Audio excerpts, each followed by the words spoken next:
Okay, so parami na po ng parami mga tugtugan doon sa banda namin. That's why kailangan kong pumarito uli sa likuran, no? Para at least kahit papaano medyo peaceful. Less noisy, kumbaga, no? Okay. So, ito pong pag-aaral natin to, I just want to go straight, you know, doon sa pinakapuso ng ating pag-uusapan. Yung presensya ni Jesus sa bawat believers. Napakahalaga po niyan. Yan po ang madalas na alam natin since naging Kristiyano po tayo, Jesus is always with us. Wala naman pong duda roon. Pero kapag ka nandyan na yung mga pagsubok, mga pinagdadaanan sa buhay, medyo nalilimutan mo yan. Huwag kang magkakaila. Nalilimutan mo yan. Pero si Jesus hindi umaalis sa atin. Lagi po siyang nandiyan. Okay. So, meron pong tatlong magbabarkada. Si Meshach, Shadrach, Abednego. Ito po matatagpuan sa Old Testament sa akyat ni Daniel, no? Si Daniel po actually kabady-bady nila, isa nilang dabarkads, no? Pero during this time, si Daniel was already promoted. Prinomote siya ni Haring Nebuchadnezzar, if I am not mistaken. That's why, King Cyrus yata, I'm not surely familiar with that. Who's that king who promoted him, then he assigned him somewhere very far from the Dura compound where it all happened, no? Itong pag-uusapan natin. Ito po ay tatlong magkakabarkada, dabarkads, Meshach, Shadrach, Abednego.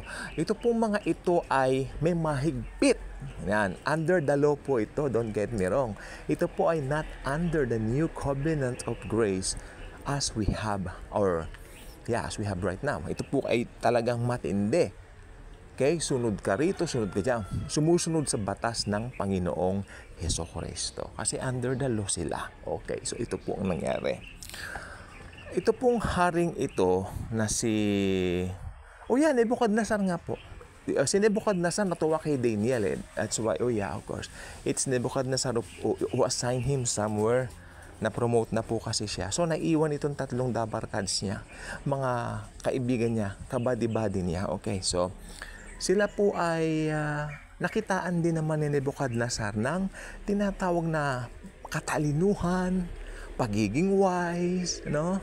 Maabilidad, because the Lord is with them. Ayan po ang numero unong makikita po natin na main reason why nag-e-excel sila sa lahat ng kanilang ginagawa. Tandaan po niyo, if you belong to Jesus, mag-e-excel ka sa lahat ng ginagawa mo. We excel in everything we do. Yes, nandiyan si Taning, kumokontra, gumagawa ng paraan para i-distract tayo, but still, Jesus is still and always be with us. Yan, okay, so maganda po yan. Okay, nung nakikita ni Nebuchadnezzar that these three young men, mga teenagers po, ay talaga nag-e-excel, malaki ang paghanga niya sa tatlo. Actually, binigyan niya ito ng kanya-kanya mga assignments sa kanya-kanilang mga nasasakupan niya na all that, you know? Until one day, itong si Nebuchadnezzar, punong-puno kasi ng pride ang haring ito. Full of pride si Nebuchadnezzar. Sabi niya, ito na ang aking mga na-achieve. Sabi niya, I have a lot of achievements already. So, karapat-dapat lang. Ayan, sabi niya sa sarili niya, magpapagawa ako ika ng mataas kong rebulto. So, nagpalilok siya ng kanyang rebulto. Mostly, gawa po siguro sa kahoy na malaki, no? O bronze, whatsoever, hindi natin alam. Pero isa lang po sigurado, rebulto niya yon. Okay. At nagpa-instruct siya din sa kanyang mga satraps. Mga satraps means, ito yung kanyang mga alila, mga alipin. Sabi niya, sabihin mo sa buong nasasakupan ko na kapag ka narinig nila yung kling, kling, kling, parang bell, no? Lahat luluhod at sasamba dito sa aking larawan. Wala po ba kayo napapansin? Yan ang magiging, ito po ay anino nung mangyayari sa Great Tribulation dun sa Antichrist. Ipapasamba ng Antichrist yung kanyang rebulto sa pamamagitan ng false prophet na kanyang uutusan. So, talagang may parallels po, ano? Okay, balik po tayo dito sa pangyayaring ito sa tatlong magkakaibigan nila sila, Shadrach, Meshach, Abednego. So, ito po, no? Sabi niya, lahat ng makakarinig ng kling, kling, kling, they should fall down and bow their heads. dito sa aking rebulto. Yan. Narinig ito ng tatlo. So, sabi nila, kay Jesus lang kami sasamba. No, napakaganda, no? Okay. So, right after that, nag-umpisa na. Kling, kling, kling. Nagluhuran lahat. Yan. May nakita sila.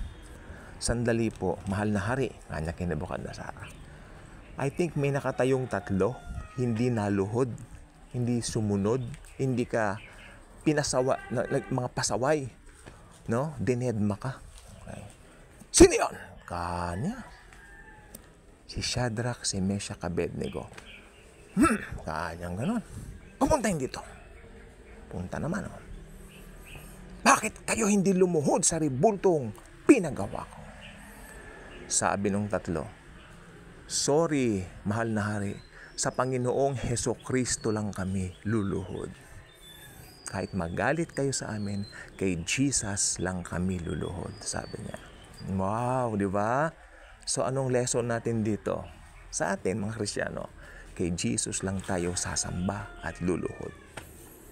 Di ba? Hindi sa mga kung ano-ano diyan. So ayun na nga, nagkalit ngayon itong hari na si Nebuchadnezzar.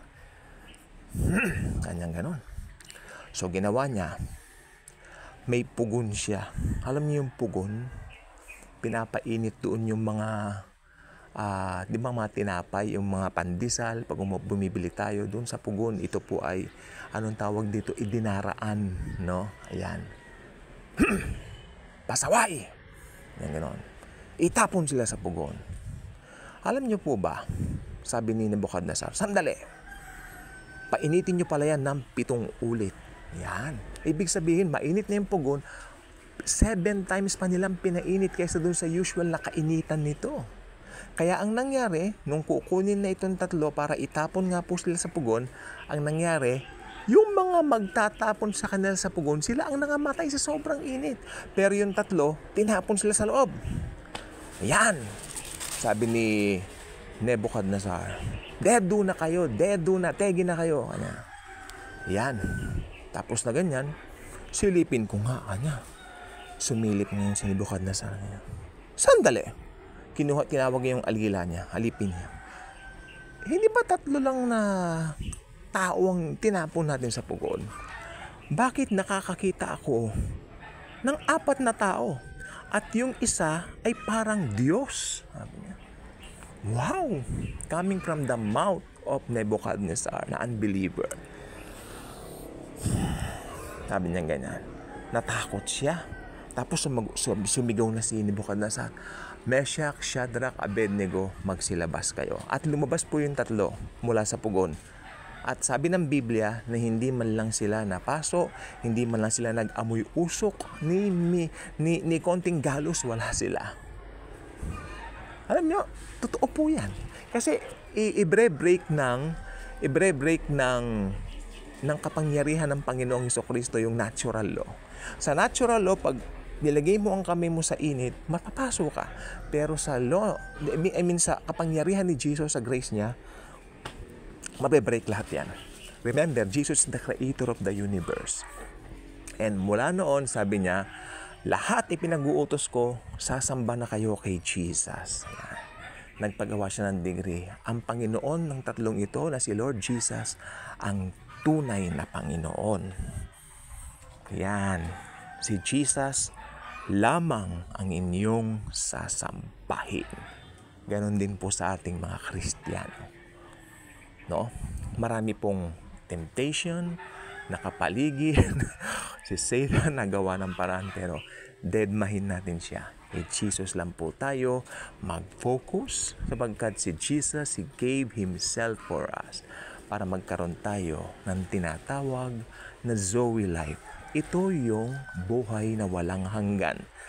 Buhay na walang hanggan na magsisimula the moment we receive Him as our very own personal Lord and Savior. Kaya kung hindi pa kayo nakasubscribe sa channel na ito, I invite you to do so. Click the notification bell, share the video, share the wonderful love of the Savior, the Lord Jesus Christ Himself. Malapit na ang kanyang birthday, kaya thank you, and Jesus truly loves us all.